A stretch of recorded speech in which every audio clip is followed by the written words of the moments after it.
Hey there, everyone out in virtual land, and those of you that are contemplating virtual assistants. I'm so glad to welcome you back today. This is the second in our series of interviews with Tobe Brockner, the founder of Katuva, and we are exploring the different aspects of working with a virtual assistant.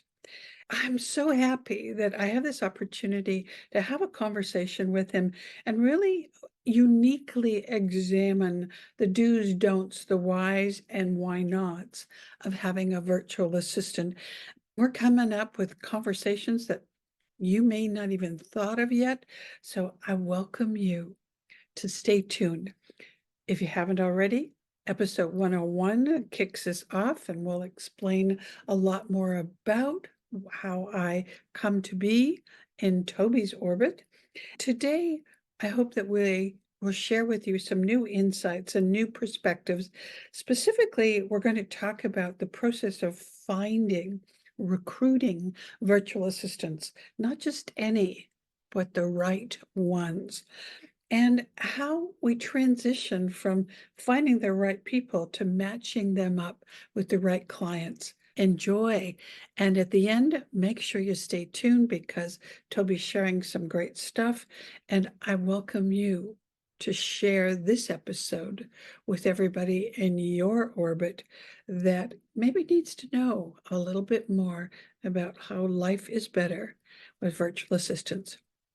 That's one of the things I promised everybody that I would have you on a couple of episodes. So we're creating a series here right now. What are the different aspects of working with a virtual assistant that have not yet even been thought of or discussed? And I think today we may invent a few of those. We'll rewind a little bit, Tobe. I want to start with how you find and recruit the VAs, but that will be a lead into how do you match them with the client. Yeah, so we use various job boards, and there are specific job boards for remote workers. And actually, the biggest one is it's a site called onlinejobs.ph. Think of it as like a monster.com or Indeed or something like that, where you post a job and you have applicants come in.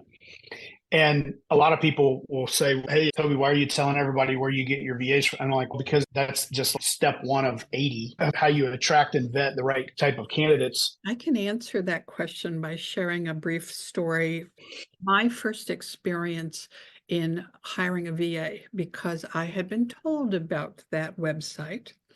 And I dove in as the quick start that I am and went, oh, I can do this. And I contracted with somebody. In fact, I think I tried it 3 times, to be honest. I'm trying to forget it because it was a terrible disaster. Because I didn't know what I didn't know. I didn't know how to screen, how to match the right personality and the right skill set.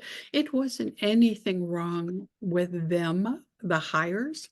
I just wasn't equipped, and I didn't have the processes that you have to make sure that the right people get matched. And what I love, and we'll talk more about your Empower Plus model later, how you create the ongoing support for the clients and the VA.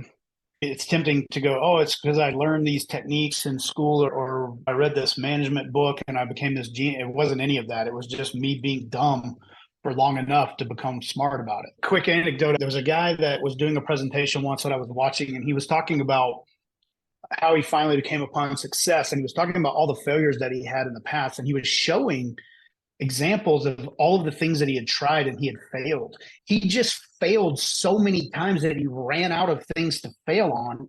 And the last thing that he hit was the right thing, but it wasn't because he found that. It was because he found all the other things first and just ran out of stuff to fail.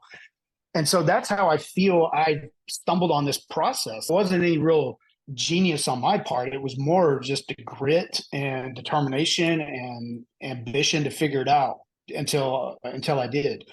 For those who know me, they know one of my mantras is you're not starting from scratch. You're starting from experience. each of those iterations of ideas, businesses, processes that don't work are contributing to what I call our lifetime vault of tacit knowledge and skill, right? Yeah. The failure that you have today is the building block upon which success is built in the future. And if you build enough of those failures and you get enough bricks, that you can build anything, you can build a pyramid, you can build whatever you want. And so I'm a firm believer in that. But that's really the secret sauce of how we made that happen. But the process essentially do two things in the initial interview with the client. We try to figure out what skills do you need, what tasks do you need done, what are you trying to accomplish? And that sort of works backward from that bigger question of what kind of life do you want to live? What kind of business do you want to build here? Once we figure that out, we have the client take a DISC assessment. We have all of our VA candidates take a DISC assessment, and we match them up based on not only skills, but also personality. And it doesn't necessarily have to be a match for the personality, but you do need to be aware of what you're getting yourself into with a different person. So if I'm a high D dominance, which I am, I'm high D, it would behoove me to look for VAs who score higher in S or C, which is steadiness and compliance, conscientiousness, if you want to call it that. But it's people who are more analytical, more detail oriented, because I'm more of a big picture, think of chaos, and then I'm looking for order. I'm looking for that yin and yang. I'm looking for somebody to come in and tame my chaos. And so that's what we try to do in order to match them. And so for context, we run an ad. We might get 30, 40, 60. We've gotten upwards of 90 to 100 applications for one position. We're actually releasing some ads pretty soon. As I've been driving around town, every time I notice a help wanted sign or we're hiring sign, I take a picture of it. And we're doing a collage of all of these help wanted ads all over the place. People are desperate to find work and they can't find anybody to work. Our problem is we get way too many applications and we have to then sort through all of them, which takes hours and hours of time to go through those properly and arrange pre-interviews and do all of the vetting that we do.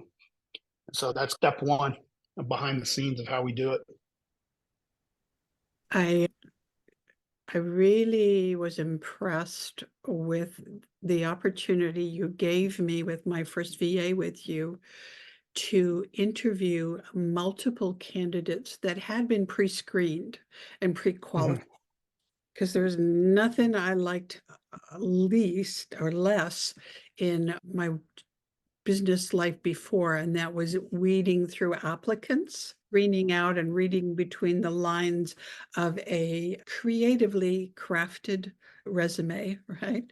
So I loved the fact that you interviewed me first and found out what I thought I wanted to use a VA for in my life.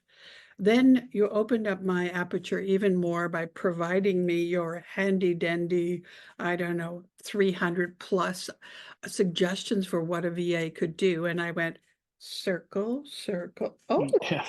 circle. So that opened it up even more for me.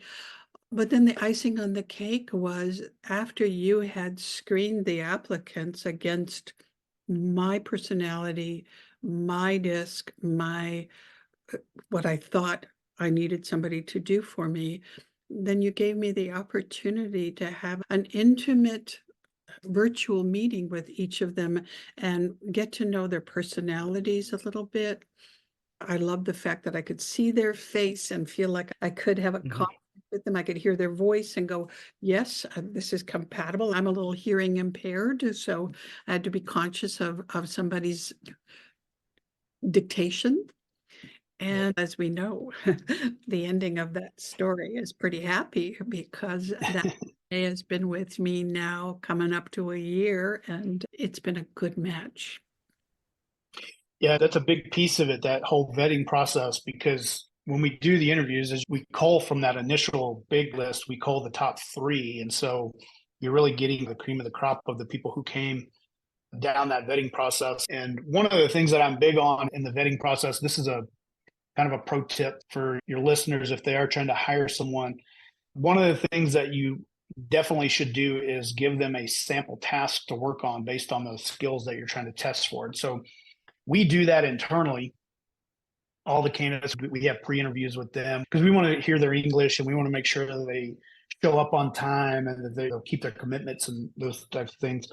Then we give them a sample task, and I actually pay them out of my own pocket for that sample task to do. We give them all a sample task, and I know that the client is ultimately only going to choose one, but I pay all three of them because it's very important to me that we start the relationship with the VAs on the right foot, where it's, we're not here to take advantage of you. I don't view you as just a cheap source of labor that's a commodity that's expendable. I value your time. I want you to be happy and fulfilled and work in a place that's going to treat you with dignity and respect. When you think about, you've got these people are coming in, they've got families and they've got rent due and they got to put groceries on the table and all of the same things that we're battling. The fact that they're 8,500 miles away sometimes makes it easy to disconnect from the human element of that, which is another reason why we do Zoom calls in person on video, because we want you to be able to connect on a human level. So those things are very important to us. Thanks for reminding me of that, because if you're not familiar with this process, or you've had unsuccessful experience with VAs, the way that you've structured this puts the humanity back in the human relationship with this. Mm-hmm. It's really important. You're right. This is not about hiring the cheapest person that you can. This is not about displacing someone in your own country or state who would have naturally, because of the economy, have a higher wage. It's about matching the right individuals and the right skill sets, and then setting them up for success with the training and the technology to ensure that goes on. And I think that's the big eye opener for me. And I'm very happy to have this opportunity to share this with my listeners so that they understand. As business owners, we have enough to worry about without worrying about staff. And are they going to show up on time today? And are they going to do what they say they're going to do? And are they going to put forth more effort than I'm expecting or hoping for? And not that they're required to do that, but as we know, success in life dictates that you provide more in value than what you're getting in return. That's how you climb the ladder of success in life, is by providing that value, whether it's to your employer or to your customers or whoever it may be. That's something internally that we're constantly trying to do, is figure out how do we add more value to our client base and give them more tools and more resources to make their lives easier, to give them more freedom, to help them institute systems and processes that will allow that sort of disconnect of the working in the business and versus working on it. I hope you thought that was another great and resourceful interview with Tobe, and that you're already thinking about how this information is transforming your life and business for the better. I'd also like to say thank you so much to the VAs on Tobe's team and mine, and all the others out there waiting to help you have one great whole life. So stay tuned for upcoming episodes and more information. And of course, be sure to subscribe so you don't miss any episodes, and to like, follow, and share with everyone else.